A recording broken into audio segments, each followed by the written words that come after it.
أشرقت نفسي بنور من فؤادي حينما رددت يا رب العباد وانتشت روحي وصار الدمع يجري يا إلهي خذ بقلبي للرشاد أشرقت نفسي بنور من فؤادي حينما رددت يا رب. In the first ayah, in the first verse, Allah subhanahu wa ta'ala shows us that the mushrikun, the pagan Quraysh, who the Prophet Muhammad sallallahu alaihi wasallam was sent to, that they did believe that Allah subhanahu wa ta'ala has control of the heavens and the earth. They believed that Allah subhanahu wa ta'ala created the heavens and the earth. Then Allah subhanahu wa ta'ala, when this is established, then Allah subhanahu wa ta'ala, He uses their acknowledgement against them. So basically Allah subhanahu wa ta'ala is saying to them, if you acknowledge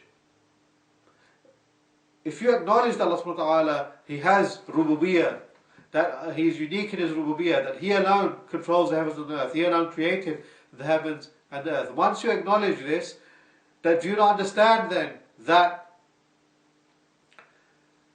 those who you turn to other than Allah, those who you call upon other than Allah, if Allah subhanahu wa ta'ala intended harm, then they would not be would they be able to remove that harm? The reason Allah subhanahu wa ta'ala asked these questions to them is because they actually affirm Allah subhanahu wa ta'ala's rububiyyah. So Allah subhanahu wa ta'ala uses their acknowledgement to Tawheed al-Rububiyyah as a proof against their shirk in uluhiyyah. If the mushrikun, if they acknowledge, if they understand that Allah subhanahu wa ta'ala created the heavens and the earth and so on and so forth, then they should then understand that if Allah, that those that they turn to other than Allah subhanahu wa ta'ala, they cannot remove harm and they cannot bring benefit. Therefore, they're turning to their gods other than Allah subhanahu wa ta'ala is something which is completely false, something which is completely batil. Now, as you see here, this verse deals with, Allah subhanahu wa ta'ala deals with ash-shirk al-akbar, deals with major shirk, the shirk of the mushrikun of Makkah. Now the question arises, this chapter is dedicated to a form of ash-shirk al-asghar, a form of minor shirk. Now why does the Shaykh rahmatullah alayhi use an ayah which deals with ash-shirk al-akbar when discussing a matter which is ash-shirk al-asghar? The answer to this becomes clear to us in 2 points. First of all, this ayah, in this ayah, Allah subhanahu wa ta'ala, one of the main themes of this ayah is establishing the falsehood of attaching oneself to other than Allah subhanahu wa ta'ala. This ayah may be about major shirk, but in it Allah subhanahu wa ta'ala refutes turning to, relying on, attaching oneself to other than Allah subhanahu wa ta'ala.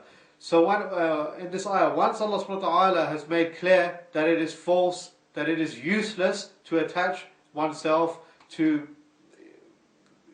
gods that others turn to other than Allah subhanahu wa ta'ala, objects of worship other than Allah subhanahu wa ta'ala, if Allah subhanahu wa ta'ala proves the falsehood of turning to idols, the falsehood of turning to prophets, to proves the falsehood of turning to angels. Once Allah subhanahu wa ta'ala has shown the falsehood of these things which are perceived to be things which are great, once it is clear that attaching oneself to these things is false, then attaching oneself to something far less significant, such as a bracelet, such as a piece of string, that this is something which is far more obvious, something which is which is clear. So this ayah can be used in order to establish the falsehood of a form of minor shirk.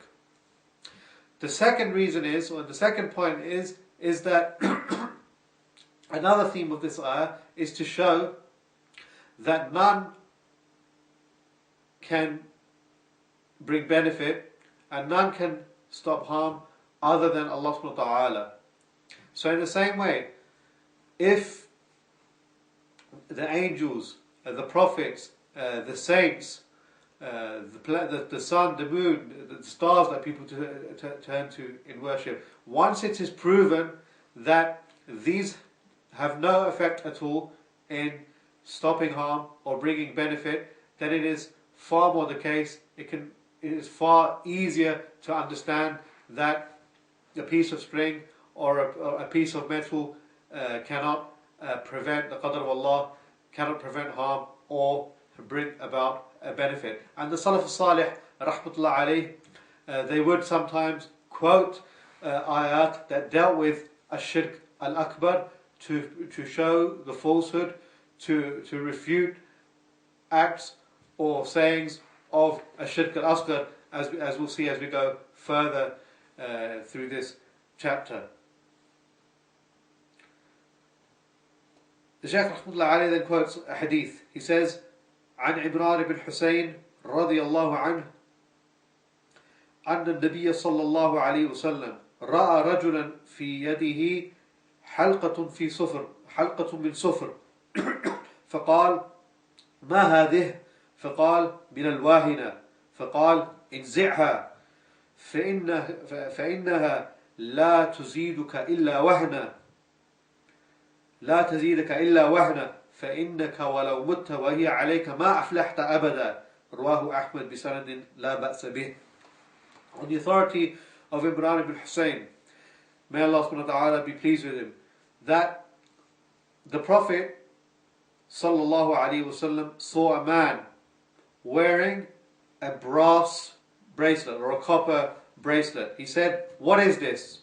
He said, it is for al-wahina. Al-wahina is the word al-wahina is an affliction, is an ailment which causes a weakness in the body, and it reduces a person's strength, a person's power. Then the Prophet ﷺ said, remove it, for it will only increase you in weakness. For indeed, if you died whilst wearing it, then you would never have succeeded. Now the Prophet ﷺ rebuked this man for wearing this bracelet. Firstly, he asked this person why he's wearing it, and then when he told him that he's wearing it because he believes it to be a means of removing affliction, something which has not been prescribed by Allah subhanahu wa ta'ala through his shara or his qadr, then the Prophet ﷺ told him to remove it. If the Prophet ﷺ, if he wanted to, he had the right to remove it by his hand straight away, but because he knew the condition of this person, he knew that he's the type of person that if he tells him by a word that he will obey him straight away, then he sufficed with making inkar upon him, rebuking him with speech, and he ordered him to take it off. He said, انزعها فإنها لا تزيدك إلا وهنا, that it will only increase you in weakness. Meaning that people attach themselves to people who normally wear bracelets, who wear amulets, people whose tawheed is weak, then their resolve becomes weak. As they attach themselves, they always turn to things which are of no use. And this brings about a weak personality, this brings about a very weak resolve. And one of the fawaid of Tawheed, one of the benefits of Tawheed, that it makes a person strong and resolve, and he doesn't attach himself, he doesn't turn to things which are futile, things which are of no use. So the Prophet ﷺ is telling him that as a result of this, he will become a weaker person. Then the Prophet ﷺ said that if you died whilst wearing it, then you would never have succeeded. Now what does it mean when the Prophet ﷺ said, مَا أَفْلَحْتَ أَبَدًا, that you would never have succeeded? It depends. If his wearing it is a shirk al-akbar, if he wore this bracelet believing that the bracelet exclusively, independently can protect him from this disease or cure him from this disease, by itself, without the permission of Allah subhanahu wa ta'ala, then he would have been guilty of a shirk al-akbar. Then it's clear what the Prophet sallallahu alaihi wasallam said, ما أفلحتها أبدا, that had he died not having made a tawbah for it, then he would be outside of the fold of Islam, and then he would enter into the fire, he would be entered into the hellfire, and he would never have been taken out of it. وَلِعَاذُ بِاللَّهِ.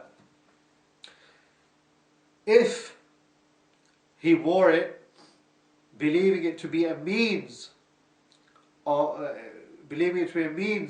protecting him from that disease or curing that disease, then what is meant by ma aflahta abada is that he would have lost a stage from the stages of success, a certain stage of success. So, meaning that, for something, for example, such as not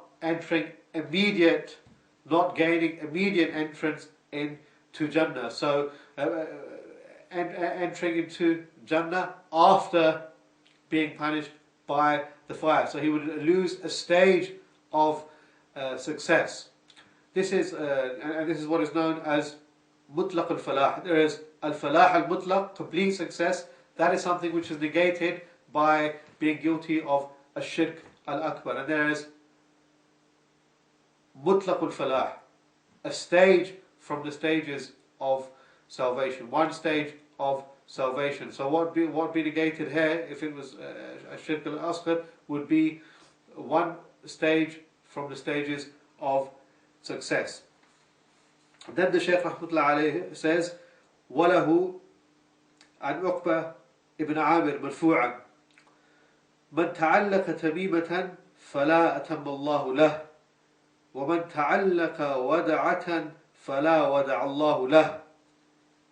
That he also narrated on the authority of Uqba ibn Amir, marfu'an, directly to the Prophet sallallahu alaihi wasallam, whoever wears a talisman, the Prophet sallallahu alaihi wasallam said, whoever wears a talisman, then may he not see, that may Allah subhanahu wa ta'ala not fulfill his wishes. And whoever wears or hangs a seashell, then may Allah not grant him peace and serenity. A tamima is a talisman, and a wada'a is a seashell.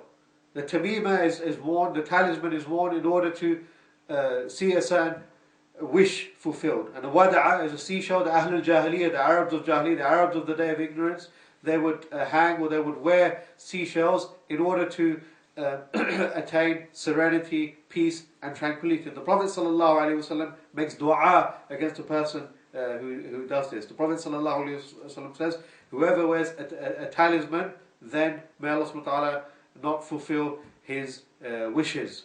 فَلَا أَتَمَّ اللَّهُ لَهُ.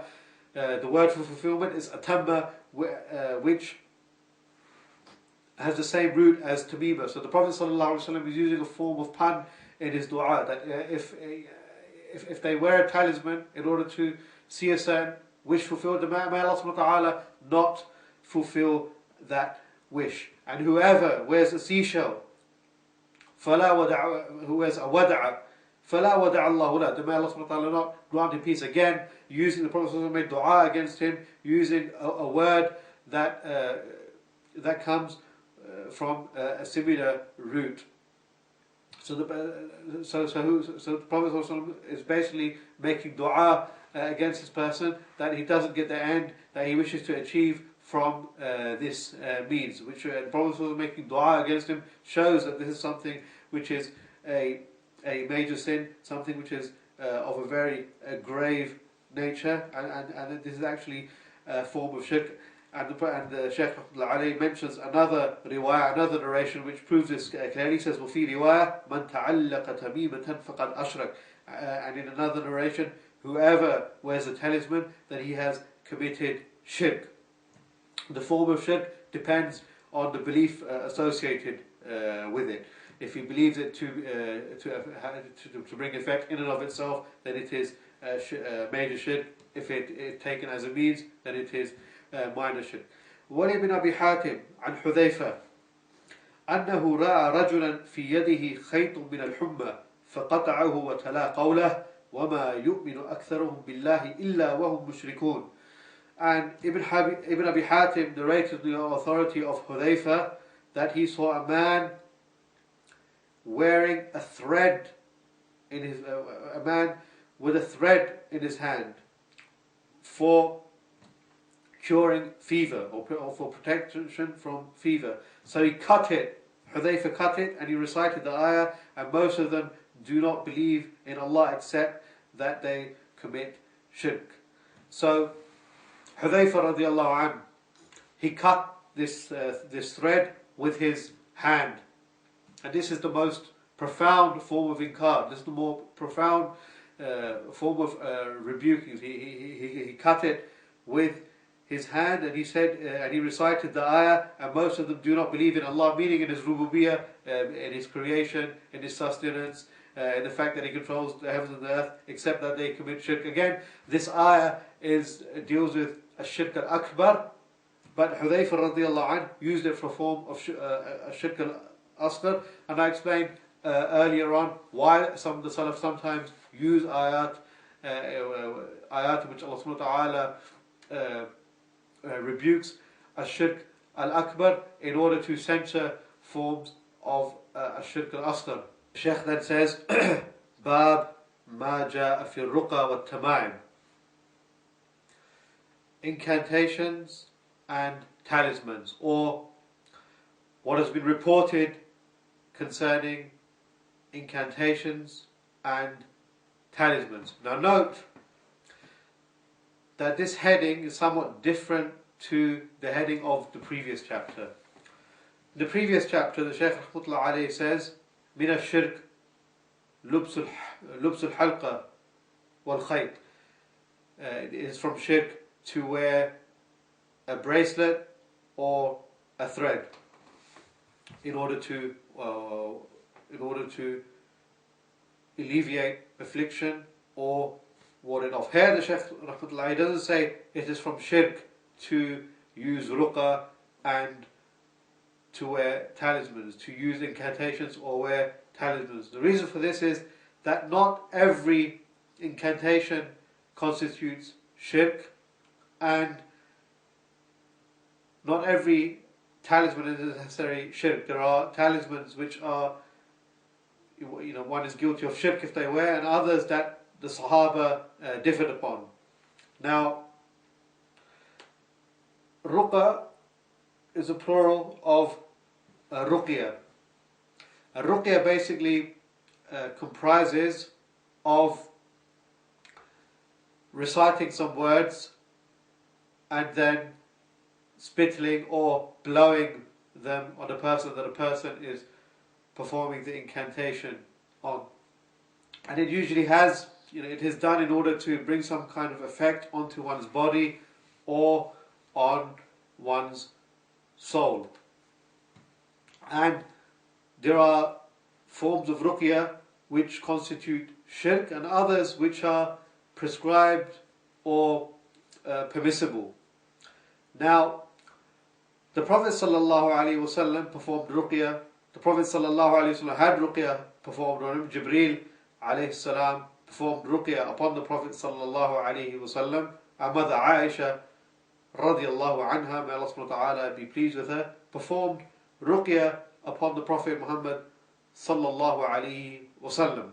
There's also hadith in which the Prophet sallallahu alayhi wasallam said, لا بأس بالرقية ما لم يكن فيه شرك, ما لم يكن شرك, that there is no problem, there is nothing wrong with ruqya as long as it does not comprise of shirk. So the question arises, which ruqa, which incantations are permissible, which ones are prescribed, and which ones constitute shirk? Now,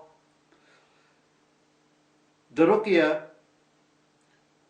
which fulfills the following three conditions is permissible by ijma'. These conditions are: number one, that they are from the Quran or the Sunnah, or include, or they are names or attributes of Allah subhanahu wa ta'ala. That's the first condition.